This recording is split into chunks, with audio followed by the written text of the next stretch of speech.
What's the deal with New Zealand Savvy Bee? I'm Trent. And I'm Jason, and we're the Wind Up Podcast. We're two guys on an unfiltered and unapologetically unprofessional wine journey. And our saying here is drink more, try more, learn more. And don't forget to like, comment, and subscribe. So Trent, you've got some interesting glasses in front of us. What's happening here? Well, the glasses look normal, but the substance inside is slightly different. So we on the Wind Up are going on a wine journey, as we mentioned. And part of that is training your palate. Yep. You've been doing a bit of that. The training. Recently, at the gym. Training the gym, on the tongue. but this is training your tongue. Yep. Not with your wife, but with the wine. Correct.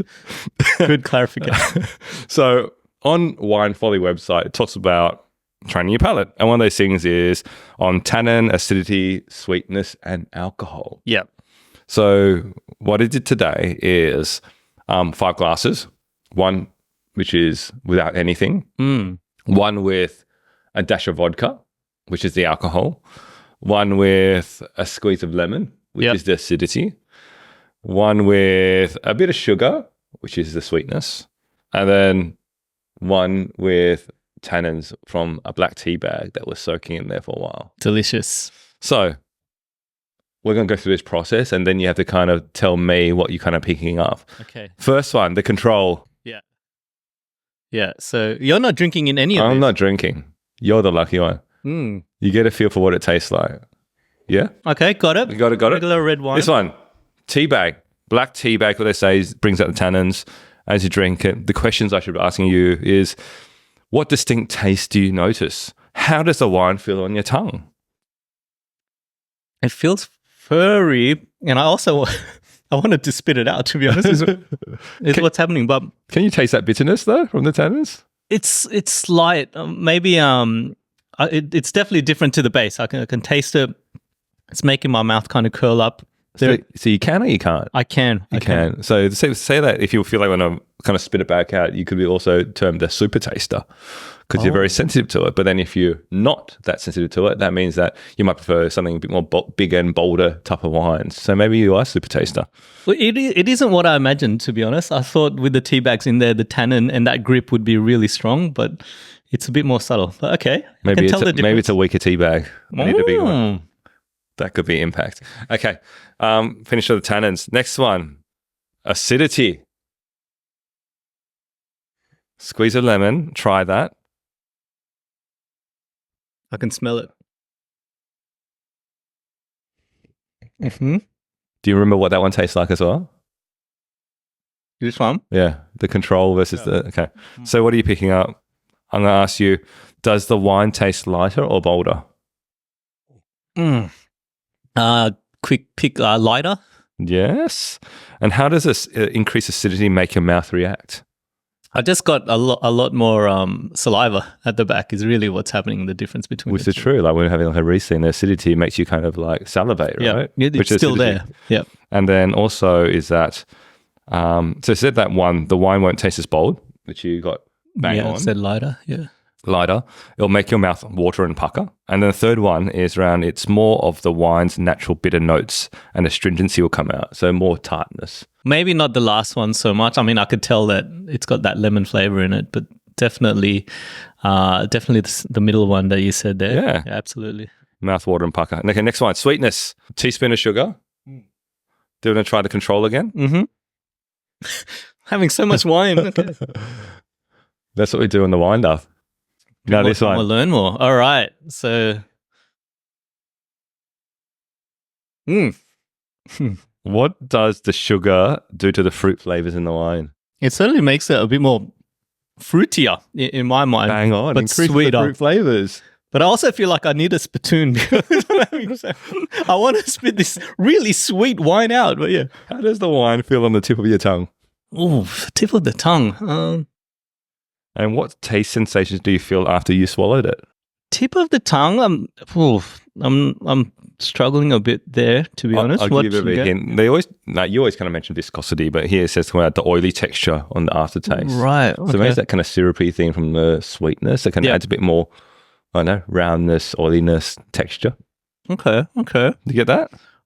Honestly, I just get I feel like there's sugar granules in this wine. That's what it feels like. The sweetness more just towards comes the out. front of your tongue is where you pick up the sweetness as well.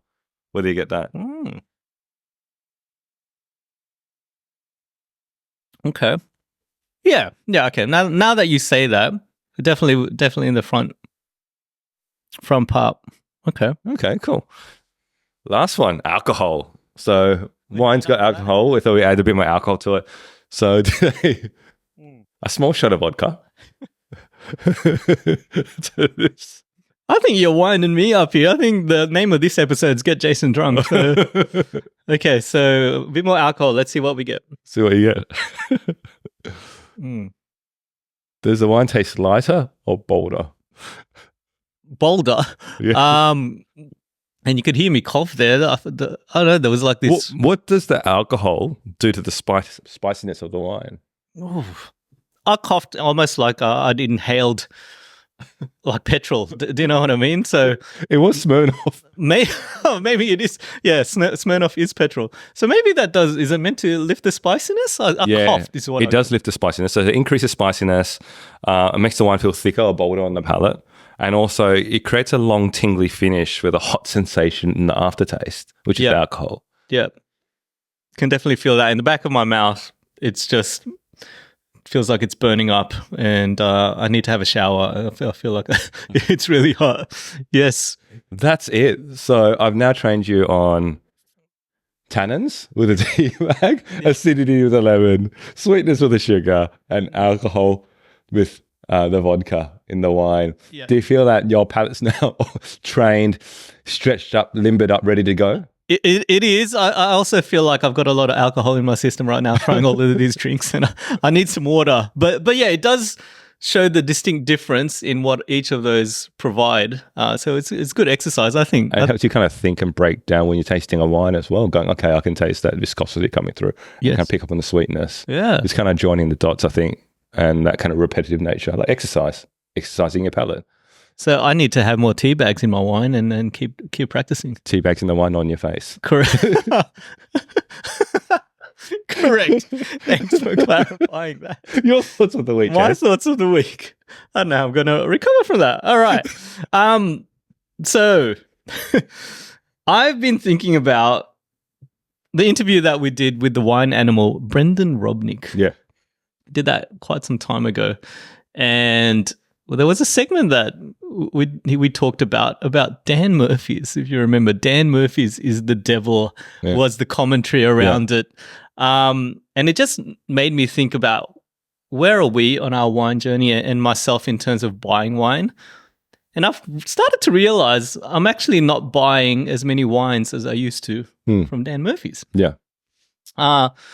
So going on with that theme, I kind of feel like there is a reason why not all of the big retailers may have the wines that you want. And so what I wanted to share is 3 reasons why I'm not buying as many wines from the big retailers as I used to. Because we're not getting sponsored by Dan Murphy's? We're not getting sponsored, absolutely, is one of those reasons. But it also aligns to where we're at in our wine journey. And I think for me, early on, Dan's was great. We talked about it during that interview. It's convenient. They've got a selection. They've got Dan's everywhere. They've got a good price. Starting out in wine, just trying to find out, just try and taste more. Go to Dan's. It's quite easy. But now, as we're going through and we're trying more varieties and wines from different producers that aren't so common, I'm realizing Dan's and big retailers actually don't have those wines in stock. Yeah. So recently, we were looking for the Sauvignon Chardonnay. We were looking for Kerner wine from Clare Valley. A Chablis. I remember coming back from a business trip and I was like, I really love this Domaine Chanson Chablis. And I couldn't find it in any of the big retailers. So what I'm realizing is although the retailers have quite a large range, they actually don't have as big a depth as we are used to. So getting those wines that we are trying to experience on this wine journey are a lot harder. We need a wine genie, though, to help us on this journey. That sounds like a tongue twister. I can't even pronounce that. Jeez. The second thing was about the service. I went into Dan. I was asking for a Pinot from Tassie, and they asked me my price point, and basically they took me to the 2 wines at that price point. Yeah. And I said, why do you recommend these? And they said, oh, I haven't tried any of these, but I hear they're good, right? Whereas I went to CBD cellars in the city, asked the same question, and the guy showed me 3 to 4 different wines. He also showed me wines from Tassie, but he also said, if you like a certain type of Pinot from Victoria, try these as well. Yeah. And he'd actually said I'd tasted probably 80% of the wines that he'd recommended. Yeah. And there's just an element of trust that you can get there by doing that. And so I'm starting to realize the level of detail that people are going into and the experience that they have compared to a big retailer versus a small independent is vastly different. Yeah. So the quality of information and the service you get is different. Yeah. Especially as you say, you're on that white journey and then you want that help. Yes. And I think that if it's their own business and they're smaller, they're more willing to kind of help you along that wine journey and build that relationship as well. Yes. To say, hey, Jace, I know you like that the other week or other month. Why don't we try this? This is coming in next week, or this just came in. Yeah. You might like this. You're not just another number pushing through the transaction. So, yeah, completely. Yeah. Look, last point I've realized between big retailers and independents is we might be missing out on some really good wines because we're only shopping at the big retailers. Yeah. Like I said earlier, I think there's a whole heap of different wines sold at the likes of Dan's, BWS, Liquorland, etc. Mm. There's also a whole heap of other tequilas, a whole heap of other vodkas. They've got a large number of them, but also there's a lot of small independents that aren't selling through Dan's or maybe not even small independents, just really good wine producers that aren't going through Dan's. And it makes me think I'm actually missing out on opportunities because if I'm only going to this one retailer, I'm only seeing the Penfolds, right? I'm not seeing any of the other. You're seeing what they want you to see. Correct. And so there's a subset, and I'm curious about the numbers. There's a subset of wines that I just have no visibility on, and since I'm missing out. Yeah. I feel it's like similar to music. You know, there's mainstream music. Yeah. But then sometimes you come across new music and go, hang on, I never heard of this guy. And the music is awesome. Yes. Just because doesn't have the big bucks to get put onto mainstream radio or whatnot. Yeah. So I feel it's a similar thing. Yeah. And so if you go to your small boutique sellers, your independents, they've probably got a different range that you could try and sample more. So those are the 3 things. Look, big retailers may not sell the ones that I'm looking for. Level of service might be different. I might be missing out if I'm only shopping at the big retailers. So, I still go to Dan's. I still go to BWS. Nothing wrong with that. Yeah. But look at the others and have some options is the way I look at it. Just try more, drink more. Learn more? Learn more, I think. Sounds like a good idea. Good idea. That's what I was thinking about. Thanks. That's a very good thought and can't agree with you anymore in terms of just trying those small guys. Today, we're going to be talking about New Zealand Sauvignon Blanc. Potentially one of the most divisive grapes because some people love it and some people loathe it. The reason why I say that is in our wine journey, we've often come across people that say, Sauvignon Blanc is not my thing. Yeah. Nothing is, but it's not my thing. Yeah. Like really internally they hate it. Yeah. Like being politically correct, they're saying, it's just not my thing. Yeah. So I feel it's like it was a phase where people loved it. Yes. But then that's kind of changed. Similar to the big oaky Chardonnays of the 90s. People kind of loved it, but now they don't like it. Yeah. Or even if they do like it, they feel ashamed of it. Yeah. So we're going to try to demyth that because that's what we do here at the Winder. We like to kind of challenge the status quo and try and make Sauvignon Blanc cool again. We don't want to just follow the crowd. Correct. And even as recent as in Decanter in July 2023, had the article saying, soaring demand for New Zealand Sauvignon Blanc allowed the country's wine producers to increase exports by 25% per year. So I thought, there must be something going on, but then a lot of those exports enter the US. Right. So maybe it could be an Australian thing where Sauvignon Blanc is not cool, not hip. Yep. Anyway, bit about Sauvignon Blanc. So born in the Loire Valley, which is central France, I think west of Paris. Yep. And the name Sauvignon Blanc, Sauvignon is the French word for sauvage, which means wild. It's also a type of cologne that Johnny Depp also sells as well or promotes. And then Blanc is white. Wait, Johnny Depp's cologne is called Wild, or is it called Savvy B? Oh, right. Yeah. As I was doing my research. Yeah. And as I see on some billboards sometimes. So it's called Wild White. And the reason why it's called wild, not because of Johnny Depp, but because of the way the kind of the vines grow. It's a bit wild in its sense. Yeah. It's one of the most widely grown varietals in the world because it's just easy to grow anywhere. So Australia, Chile, South Africa, France, Australia, New Zealand, everywhere. This should be pretty much Sauvignon Blanc. But the areas are most known for it is France and New Zealand. So in France, heartland of Sauvignon Blanc. Well, I think we tried one before from Sancerre. Yes. But Puy-Fumé also do the Sauvignon Blanc as well, but also Bordeaux. But they tend to blend Sauvignon Blanc with Semillon. Oh, right. Or as we kind of say in the game, SBS. SBS, yeah. SBS. Not just a TV channel, yes. New Zealand, Marlborough is the most popular region. Some people say call it Marlborough, or some people say call it Marlborough. For there, you think about the classic Marlborough Sauvignon Blancs, big, tropical, grassy. The grape itself, here's a tidbit that I'll share with you. Yeah. Sauvignon Blanc. Yeah. Okay.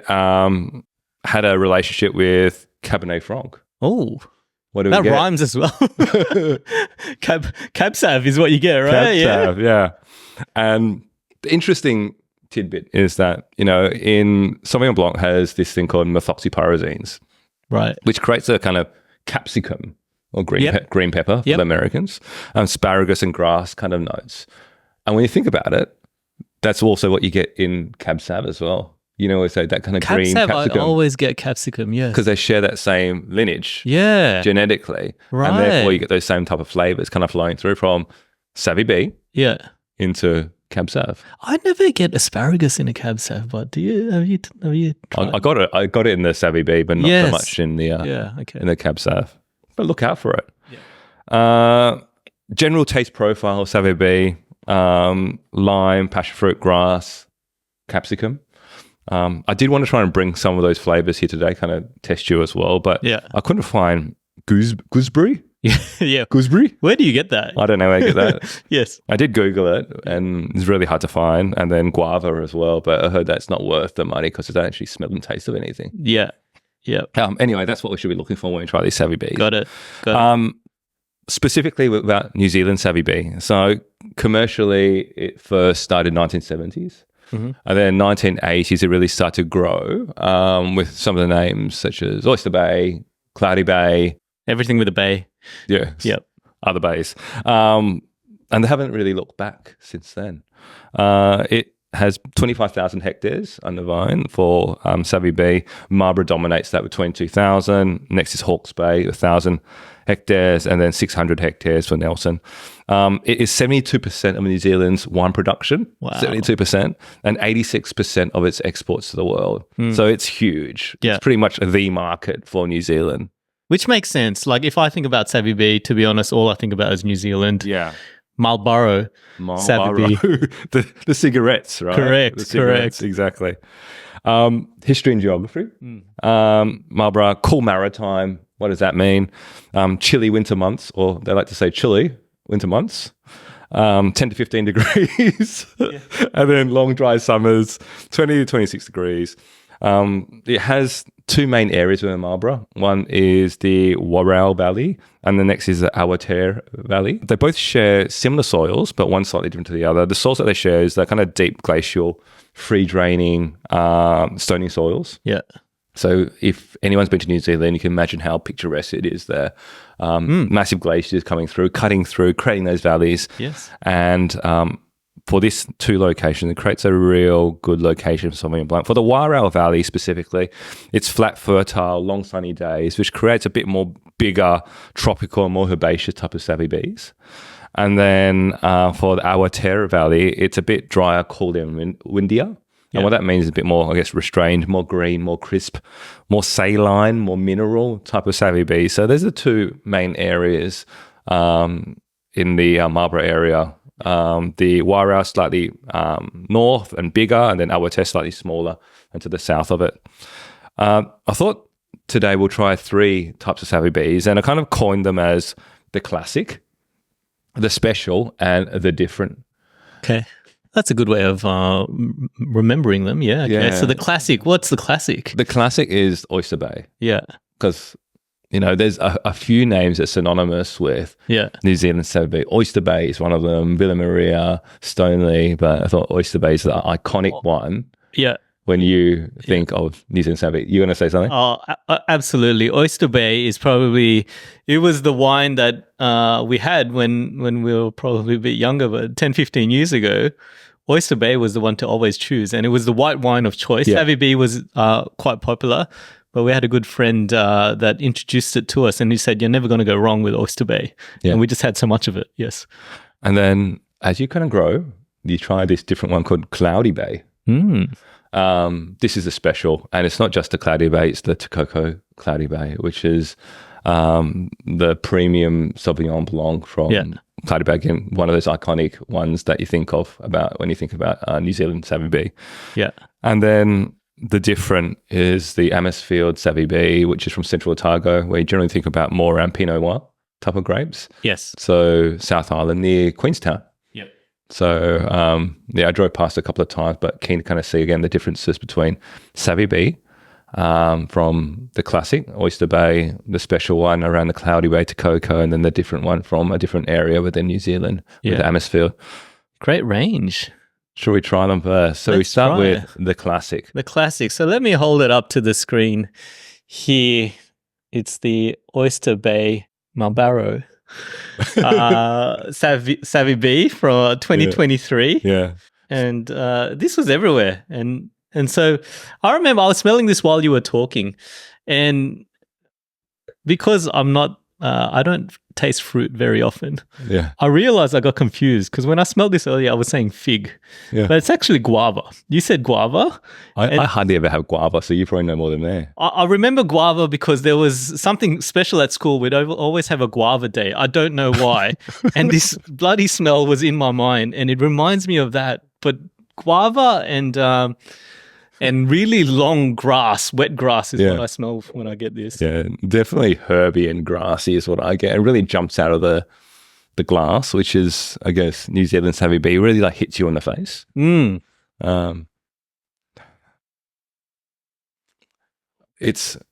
do you think of it? Is it a very simple wine for you? If you look at my face, those listening, my face is like really scrunched up. I'm not enjoying it, and I'm trying to pick out why. There's a really distinct flavor in there, almost like it's mixing, I don't know, dirt and petrol or something. There's just something really sharp I don't like. It's like water, but then I don't know. I feel the word kind of austere kind of comes through. What's austere? It's a bit like it's a bit bitter. Kind of makes your face just go scrunch up. That's exactly the face, and you're pulling it as well. Yeah. I'm really not enjoying the flavor of it. So the reason why I kind of brought out 3 Savvy Bees is it like the misunderstood child? Like we're always trying the Dan Murphys, but haven't tried the other ones. Yeah, and it's interesting because 10, 15 years ago, having this wine, it's like, love it. It was the wine of choice. So really interesting. So that's pretty disgusting. Yeah. No other way to put it when you pull that face. Okay, yeah, because if you know, it's stainless steel, should be aromatic tropical fruits, bright citrus, refreshingly zesty finish. I feel that it's that kind of, when you're licking like a stainless steel tank, that type of, you know what I mean? Yeah. That to me, when you say that, that's what I think of when you say austere. Because we lick stainless steel all the time. All the time. I don't know why. But also that acidity it's really sharp. Okay, did you want to do a corkscrew or move on to the next one first? Corkscrew, 2 out of 10. Wow, okay. It's not very good. I was giving it a 4. It's not 2 level, but 4 is not good either. 4 out of 10 corkscrews. Okay, on to the next one. Let's do the different first, and then we'll finish off with the special. How about that? Okay, so the different was this... Amisfield, Central Otago. Got this for $25. So Central Otago, again, near Queenstown. It's like half an hour away, I think, from Central Queenstown. Fermented at cool temperatures, stainless steel tanks. it uses a bit more, I guess, winemaking around kind of make this a bit more different and better. 2 parcels, late harvested fruits, a bit more riper. Whole bunch pressed to barrel for wild fermentation. What are you picking up on this one? I had to smell the 2 because I'm still getting guava, but it's not as strong as the Oyster Bay. You must be the only school that has guava day. Honestly, I don't know why the hell we had so much guava, but it's given me nightmares. That's all I can smell. So when I smell this, I really pick it out. But also, it's a bit thicker in the body. So I can feel that the viscosity. Is that sweetness or is it alcohol? Oh, it's alcohol, is it? Yeah, that's what we were talking about, wasn't it? So this is 13.5, and the Oyster Bay was 12 in terms of alcohol. It has that kind of like bitter grapefruit, pink grapefruit that hits you in the middle of the palate. The things that I kind of noticed before is like on the nose only, I get a bit of durian on it. There's that kind of savoriness that kind of comes through. I get that in the taste, actually. Yeah. Definitely durian elements, yes. But it's very pungent. It really jumps out of the glass. Citrus lemon with a hint of pineapple as well. I kind of get through it as well. Nice acidity and finish. I wouldn't say it's the kind of flavor that I gravitate towards, but different's the right category because it is making me go, oh, okay, that's a bit different, particularly in comparison to the Oyster Bay. Yeah. Corkscrew ratings, what are you thinking? 5 out of 10. Yeah, I was thinking around a 6. Like, it's making me think. Yeah. But it isn't the flavor that I love. Yeah. Okay, so the next one is going to be the special one. Yeah, okay, let me Another bay. Another bay, but this is Cloudy Bay, Te Koko 2021. Got this one $90 from Kent St Cellars. The reason why I would say this is special because this is the top end Sauvignon Blanc from Cloudy Bay, which is probably like the best known producer of Sauvignon Blanc in New Zealand. It's special because it uses French oak barrels. We know how expensive French oak barrels are. Yes. It's matured between 4 to 5 months. Wild yeast is on lees as well. So the kind of dead yeast cells for 15 months to give that bit more body. You had a bit of it. What do you think? I just had a smell of it, and we did try some a bit earlier, and I was trying to work out what is the difference, and it reminded me a bit of a Shardy and a bit of champagne, and you just said it. It's the lees. There's a bit of like this yeastiness that's coming through on the nose, which gives it more that kind of roundedness around the Cloudy Bay. You can definitely get that oak. I almost think, though, it's a bit too prevalent, the oak, and kind of overshadows the fruit. But I get where the price point is because oak's not cheap, but the oak adds that length to it. But just to be honest, I don't know how well integrated it is between the fruit and the oak. Too overpowering. Too overpowering. It doesn't make me think Savvy Bee. It makes me think Chardonnay. Yeah. It really gives me Chardonnay vibes in that body. Yeah. It still has a kind of more tropical flavors to it. That's more Savvy Bee, kind of more peachiness, but has that kind of creaminess from the leaves that kind of come through as well. And the finish, I feel like there's a nice saltiness, saline finish on this. Definitely. Actually, I like it. It's very, very different to all of the other Savvy Bees that we've had. But I enjoy the flavor. Out of balance, yeah, I get what you're saying. Like it doesn't let the fruit shine in this regard, but still quite enjoyable. And if I was to choose out of the 3, and I'd love to do this if it was a blind test, I'd probably prefer this wine, and I probably wouldn't guess that it's a Savvy Bee, to be honest, if I had it. But I probably prefer this out of all of them. I'll give this an 8 out of 10. I really like that Savvy Bee. What about you? 7 out of 10 for me. Yeah. Like it's good. Yeah. Best out of all of them? Just out of all of them. For the value, bud? For the value, maybe not. Probably get something better for $90. Agree. And I don't know. Maybe I'm going to kind of just summarize what I'm thinking now that I had the 3 Sauvignon Blanc. Maybe I don't like Savvy Bee. Oh. And the reason why I might last the third one more because it kind of covers those kind of astringent flavors of the Sauvignon Blanc grape. Like it's almost that kind of pink grapefruit bitterness comes through. The very Castiliness comes through. And even with the Cloudy Bay one, it's like it could be good because you taste more of the oak than the fruit. So it's not really letting the grape shine. Yeah. Whereas like other grapes, like white grape varietals, it's mentioned Chardonnay. Like I feel that's a bit more different, like floral, more expressive. Where this one just seems very, I don't know. This doesn't do it for me. Is that what the industry is also saying? Like I always hear the industry say, it just tastes like cat's piss. Do you hear that? Cat's piss on a gooseberry bush. What they say. Yeah. I never had a cat. So I don't know what cat's You never piss. smelt the... No. And I couldn't find a cat.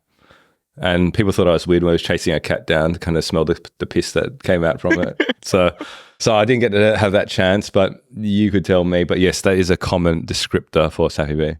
Yeah, I'm not visualizing cat's piss as I'm having this, and in the meantime, we're trying it with goat's cheese and a guava. And what do you think of the pairing with the goat's cheese? Oh, with the goat's cheese, it's okay. Yeah, it's okay. Yeah, it doesn't do anything for me. It's not like they clash, but it doesn't lift up the flavors in any way. Actually, I want to correct myself a bit. Yeah. I said Sauvignon Blanc as the grape varietal. I think the next thing we need to do is look at the French Sauvignon Blancs. Very different again, different land, different climate, different winemaking. Yeah. I was talking to a friend recently, and they said that I don't like Sauvignon Blanc, and then said, "What type of Sauvignon Blanc?" I said, "Oh, yeah, New Zealand, but the French one I love." So maybe that's something we need to try. And I remember the one that we had on a previous episode. I actually did love that, and there was a lovely minerality to it. Did you try it with the guava? No, I didn't. You're not a guava kind of guy, it looks like. No, I didn't have those guava days. Try this one. Yeah. You tell me, what are you picking up? It's not the guava that I imagined on school day. and it doesn't do anything with the pairing either. So for me, I get what you're saying. Look, I think we are always open-minded and want to try different things. Yeah. The flavor profile and that smell of the guava, it's just not something that I really enjoy. Yeah. Having it with the food pairings, I haven't picked up yet. We've tried goat's cheese. We've tried a guava itself. Hasn't really lifted it. I do like that Cloudy Bay Sauv Blanc 2021. It's pretty pricey for its price point. But to your point, maybe that's more the winemaking as opposed to the grape itself. Yeah, that's right. So Sauvignon B, overall, I guess the consensus is it's not that great. Is that what we're saying? Great. From the wines that we've had, we need to try the ones from the Valley. If there are some other ones that you think that we should try that are different and great and spectacular, please let us know. Absolutely. I wasn't expecting that, but it was great to sample that. Tremendous thoughts of the week as well. As we wind up here, we like to say, drink more, try more, learn more. Thanks all.